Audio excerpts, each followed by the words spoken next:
बहनों, हमने जो कहा वो करके दिखा दिया। अयोध्या में 500 वर्षों के बाद न जाने हमारी कितनी पीढ़ियां चली गई, न जाने कितनी पीढ़ी चली गई, उनके मन में एक ही टीस रहा करती थी, काश अपने प्रभु राम का मंदिर बनते हुए हम भी देख पाते, काश हमारे प्रभु राम का भव्य मंदिर बन गया होता। लेकिन भाइयों बहनों, डबल इंजन की सरकार का यही लाभ है। आज अयोध्या में प्रधानमंत्री मोदी जी ने कोरोना भी प्रधानमंत्री जी का मार्ग नहीं रोक पाया, राम मंदिर के मार्ग को नहीं रोक पाया। जिसने पूरी दुनिया के मार्ग को रोका है, वह कोरोना भी राम मंदिर के निर्माण के मार्ग को नहीं रोक पाया। 5 अगस्त 2020 को प्रधानमंत्री मोदी जी ने अयोध्या में राम मंदिर के भव्य मंदिर निर्माण का कार्य शुभारंभ कर दिया है और 2023 तक अयोध्या में भगवान राम का भव्य मंदिर बनेगा, रामलला विराजमान होंगे। दोनों ये राम मंदिर भारत का राष्ट्र मंदिर होगा, राष्ट्र मंदिर। भाइयों बहनों, काशी में काशी विश्वनाथ धाम और मथुरा वृंदावन में ब्रज तीर्थ विकास परिषद के माध्यम से भी विकास एक नई ऊंचाइयों को पहुंचाने का कार्य हो रहा है। और आज भाइयों बहनों, मैं आपको यही कहने के लिए आया हूं, वर्तमान में पूरी दुनिया कोरोना महामारी की चपेट में है।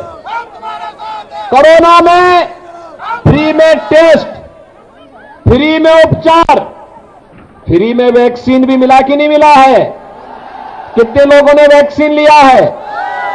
सड़क के उस पार कितने लोगों ने लिया है वैक्सीन? थोड़ा हाथ खड़ा करके बोलो भाई, देखो मेरी सभा में डरने की आवश्यकता नहीं। वैसे भी आप तो बहादुर हैं, आप तो बड़े बहादुर हैं। आप तो अन्याय अत्याचार के खिलाफ लड़े हैं और आज तो मैं स्वयं ही यहां पर आया हूं आपके बीच में। आज कोई आपका बाल बांका नहीं कर पाएगा। कितने लोगों ने वैक्सीन ली है? दोनों हाथ ईमानदारी से खड़ा करके थोड़ा मुझे बताइए। भाइयों बहनों, मैं आप सबका अभिनंदन करता हूं। देखो ना, यहां पे समाजवादी पार्टी के जो प्रत्याशी हैं, स्वघोषित प्रत्याशी हैं, उन्होंने कहा था कि वैक्सीन नहीं लेंगे। आप सोचिए, अगर ये वैक्सीन नहीं लेते तो कोरोना महामारी हमें छोड़ती क्या? ये तो हमारे जीवन के साथ खिलवाड़ कर रहा था। यानी ये व्यक्ति हमारा हित चिंतक नहीं, हमारी जान के साथ खिलवाड़ कर रहा था। आप मुझे बताइए, जो संकट का साथी है वही साथी होगा ना? शेष तो अवसरवादी होंगे ना? और उस समय समाजवादी पार्टी ने भी कहा था कि ये तो मोदी वैक्सीन है, ये बीजेपी वैक्सीन है, कहा था ना? आज भाइयों बहनों, उनको जवाब देने की आवश्यकता है कि अगर ये मोदी वैक्सीन और बीजेपी वैक्सीन से हमारी जान बची है तो फिर वोट भी इसी भाजपा को देना है और मोदी जी के आह्वान पर ही देना है। आप तय कर चुके हैं ना? अच्छा, मुझे एक बात बताओ, कोरोना काल आपको फ्री में राशन मिल रहा है कि नहीं मिल रहा है? क्या ये समाजवादी पार्टी की सरकार में भी मिलता था क्या? वहां पे तो उनके गुर्गों के लिए पूरा नहीं होता था। पूरे प्रदेश में ऐसे झपटते थे वे जैसे भूखे नंगे हो। पूरे प्रदेश को नोच खाना चाहते थे। और इसलिए भाइयों बहनों, ये डबल इंजन की सरकार है तो 2 बार राशन भी दे रहे हैं। ये कोई हम आप पर, एक कोई हम लोग मेहरबानी नहीं कर रहे हैं, ये हमारा दायित्व था और प्रधानमंत्री मोदी जी का आदेश था कि जनता को कोई परेशानी नहीं होनी चाहिए इस महामारी के दौरान।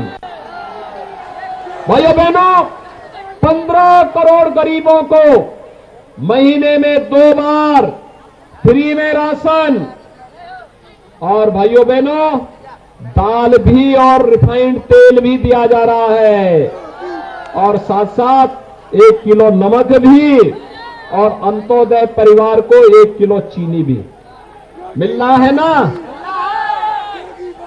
भाइयों बहनों, मैं आपको एक बात और बताना चाहता हूं। समाजवादी पार्टी ने कभी अपनी संवेदना गरीब के प्रति व्यक्त नहीं की। इनके शासन काल में गरीब भूखों मरता था और अन्नदाता किसान आत्महत्या करने के लिए मजबूर होता था।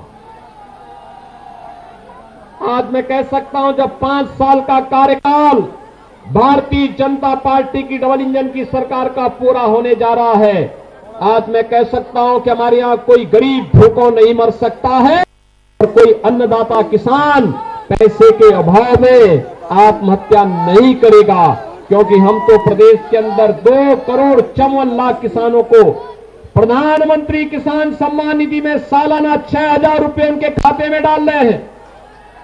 और यही नहीं, वृद्धजनों के लिए, विधवा महिलाओं के लिए, दिव्यांग जनों को भी 12,000 रुपए सालाना पेंशन की सुविधा उपलब्ध करवा रहे हैं।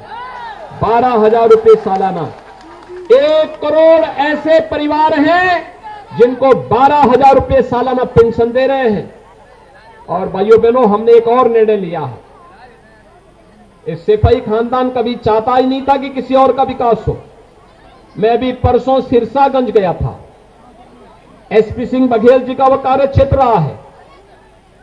श्री हरिओम यादव वहां चुनाव लड़ रहे हैं, तो हरिओम यादव को समाजवादी पार्टी ने बिना किसी वजह के निकाल दिया। तो हरिओम यादव को भारतीय जनता पार्टी ने सपोर्ट किया, और ऐसे ही बड़ी सभा हरिओम यादव जी के समर्थन में थी। और हरिओम यादव ने उस दिन यही कहा, मैंने हरिओम यादव से ही पूछा, मुझे कहा ये तो बताओ कि भाई आपको क्यों निकाल दिया।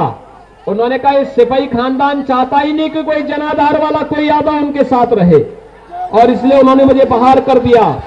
लेकिन आप चिंता मत करिए, उन्होंने कहा मुझे उस दिन, कहा फिरोजाबाद में 5 सीट है, सिरसागंज तो डंके की चोट पर जीतेंगे।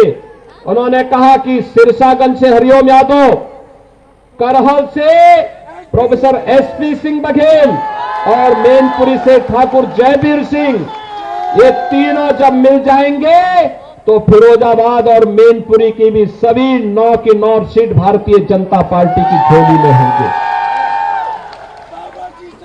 तो मैंने कहा, उन्होंने कहा देखिए, सिपाही खानदान का तो एक ही नारा है, एक ही नारा है, सबका साथ, लेकिन सिपाही खानदान का विकास।